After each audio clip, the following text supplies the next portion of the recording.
bien, salut tout le monde. Aujourd'hui on va se retrouver pour une nouvelle vidéo. Dans cette vidéo on va parler, est-ce que les serpents hybrides existent-ils vraiment? Pour soutenir la chaîne, tu peux toujours t'abonner, laisser un petit pouce bleu, laisser un petit commentaire. Suive aussi sur mes réseaux Insta et TikTok et sur ma nouvelle chaîne YouTube Short. Je sais pas si vous le savez, moi je le sais depuis des années et j'en ai vu de mes propres yeux. Ça m'a vraiment même très impressionné. J'en ai vu sur des vidéos qui l'ont mis sur Instagram et beaucoup d'éleveurs aussi en parlent. Les serpents hybrides. Qu'est-ce que c'est un serpent hybride?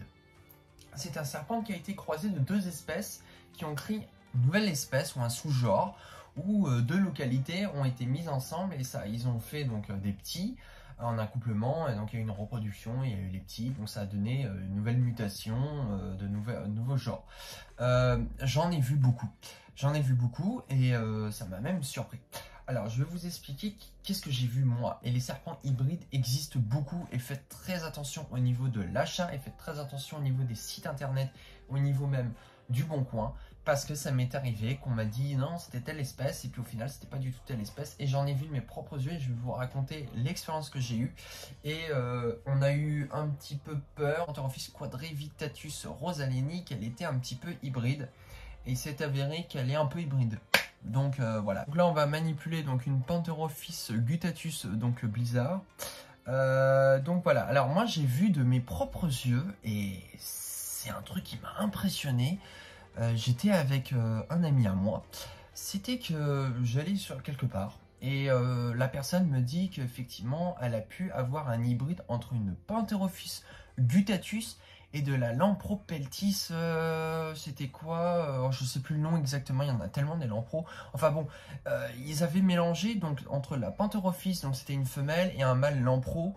Et ils ont réussi à voir, j'ai vu le résultat, ce que ça donnait, de la lampro avec de la Pantherophis. C'est impressionnant de le voir. Et oui, il y en a beaucoup d'hybrides au niveau donc des reptiles. Il faut savoir que tellement qu'il y en a qui les ont reproduits, tellement qu'il y en a qui ont fait des combos de mutations. On a créé par exemple au niveau du Rhésus le Spider avec une consanguinité, c'est énorme. Donc il faut savoir qu'on peut faire de la Pantherophis gutatus et de la Lampropeltis. Alors c'est pas conseillé du tout et c'est pas bon du tout, moi je ne le ferai jamais, mais j'en ai déjà vu de mes propres yeux. Aussi ce qu'il y a eu en hybride, c'était les pitons Rhésus avec les pitons birmans ou les pitons réticulés. Je savais même pas que ça existait. Alors, je me suis dit, est-ce que c'est une connerie? Parce qu'on voit beaucoup de choses tourner sur Internet. Et bien en fait, non, pas du tout. En fait, beaucoup d'éleveurs américains l'ont fait et ça a donné ces résultats-là que je vais vous faire défiler donc des photos. Et j'ai été très impressionné du résultat que ça a donné. Alors, ça donnait la morphologie effectivement de la tête et de la mutation du python réticulé ou du python birman, mais la morphologie du python Rhésus niveau bouboule. Et c'est vrai que c'est impressionnant. Alors, il y a eu beaucoup d'hybridation au niveau de beaucoup de localités. C'est pour ça que maintenant, est-ce que c'est vraiment la vraie localité ou pas du tout? Moi, je sais que la plupart de mes abonnés de ma communauté m'ont demandé conseil et m'ont demandé de vérifier quand même au niveau des Boedon fuliginosus, lignatus ou capensis. En fait, il y en a beaucoup qui se sont retrouvés qui disent, vous voyez sur Instagram, c'est du Boedon fuliginosus. Quand vous regardez avec la ligne et du noir, c'est pas du Boedon fuliginosus, c'est de l'hybride complet. C'était mélangé avec du lignatus et du fuliginosus. C'est pas du fuliginosus. Fuliginosus, c'est vraiment tout noir, c'est une localité à part entière. Je vous disais, voilà, ça c'est du vrai Boedon fuliginosus. Parce qu'il y en a beaucoup qui m'ont dit, regarde, est-ce que c'est vraiment j'ai reçu du Boedon fuliginosus? Qu'est-ce qu'il me raconte? C'est pas du Boedon fuliginosus. Le Boedon fuliginosus, même quand ils sont petits, ils sont pas comme ça. Et en fait, je leur ai dit, ouais, mais ils sont croisés. Ils sont croisés avec du lignatus ou du capensis. C'est pas pareil.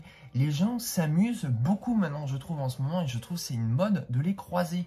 C'est pas bon de les croiser. Ça, c'est une localité, donc ça s'appelle du fuliginosus, et l'autre, c'est du lignatus et du capensis. C'est pas pareil. Alors, au niveau des fuliginosus, il existe une autre mutation, c'est l'albinos. Et c'est vraiment magnifique, j'en ai jamais trouvé. Bon, bah, tant pis. Mais en terrario, il existe énormément d'hybridation au niveau des reptiles. Je pense par exemple au niveau des boas, ils ont été croisés beaucoup de fois. Au niveau des pythonidés, c'est pareil. Au niveau des morelias, c'est la même chose. Au niveau des colobridés, alors là, je vous en parle même pas. C'est pareil. Mais j'ai déjà vu effectivement de la Pantherophis quadrivitatus avec de la Pantherophis gutatus que les gens s'amusent à les reproduire. Ça marche, bon bah qu'est-ce que vous voulez, mais ça donne pas un bon comportement. Moi, je suis pas pour faire des hybrides. Moi, je préfère reproduire les mêmes espèces avec les mêmes partenaires de la même famille. Mais je préfère pas reproduire, par exemple, de la Pantherophis quadrivitatus avec de la Pantherophis guttatus. Par exemple, je pourrais m'amuser de reproduire donc ça, donc de la Pantherophis, du Boedon fliginosus avec du Boedon lignatus. Est-ce que c'est vraiment l'intérêt? Non. Maintenant, le souci, c'est c'est que moi, on trouve beaucoup d'hybrides. Et j'en ai vu de mes propres yeux. Et je vous assure que ça existe vraiment. Et peut-être ceux qui regarderont cette vidéo sauront maintenant qu'on a réussi à faire des hybrides entre du python rhésus, du python réticulé et du python birman. Même moi, j'étais sur le cul de l'apprendre, que j'ai su ça. J'ai demandé à des éleveurs américains, j'ai essayé de me renseigner pour être sûr et certain ce que je vous dis. Et c'est pas des conneries, sérieusement. J'ai vraiment vu des trucs comme ça. Alors, franchement, d'apprendre ça, voilà. Mais ça m'étonne pas. Ça m'étonne pas. Les gens, ils ont tellement essayé de les reproduire, et tellement essayé de faire les scientifiques de cons qu'ils ont reproduit. Mais il y avait beaucoup de Lampropeltis avec des Pantherophis ou des Pantherophis guttatus contre des Pantherophis quadrivitatus, les couleuvres asiatiques, là je vous en parle même pas, il y a eu beaucoup de choses comme ça. Donc c'est vraiment impressionnant de voir ça. Moi c'est vrai que ça me désespère un peu et c'est pas le vrai côté. Et on n'est pas non plus chez Jurassic Park et Jurassic World non plus. Mais faites très attention s'il vous plaît de regarder si c'est bien les bonnes localités, si c'est bien les bonnes espèces. Regardez très bien parce qu'il y en a beaucoup de ma communauté qui se sont fait avoir avec du Boedon fliginosus. Et je leur ai dit non, c'est pas du Boedon fliginosus que tu as, c'est du Boedon lignatus et fliginosus mélangés. Ça se voit largement. Du fliginosus c'est tout noir, hein. C'est pas avec des bandes dorées qu'on a là, avec le corps tout noir. C'est faux. Ça c'est du fili. Le lignatus, bon là elle est en mue, je peux pas vous la sortir. Mais voilà, donc c'est vraiment quelque chose que je voulais dire et vous en parler.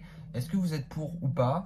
Moi, j'ai eu effectivement un doute avec ma Pantherophis quadrivitatus et même avec les vendeurs. On a eu un doute si elle n'était pas hybride au départ. Maintenant, ça s'avère que non, mais ça peut arriver dans l'élevage d'avoir un hybride et on n'est pas sûr à 100%. Donc voilà, donc j'espère que ça t'aura plu. Si la vidéo t'aura plu, tu peux toujours laisser un petit pouce bleu, c'est la seule façon donc de me soutenir. Et puis moi, je te dis à la fois prochaine pour une nouvelle vidéo. Et puis je te dis sur ce, à bientôt.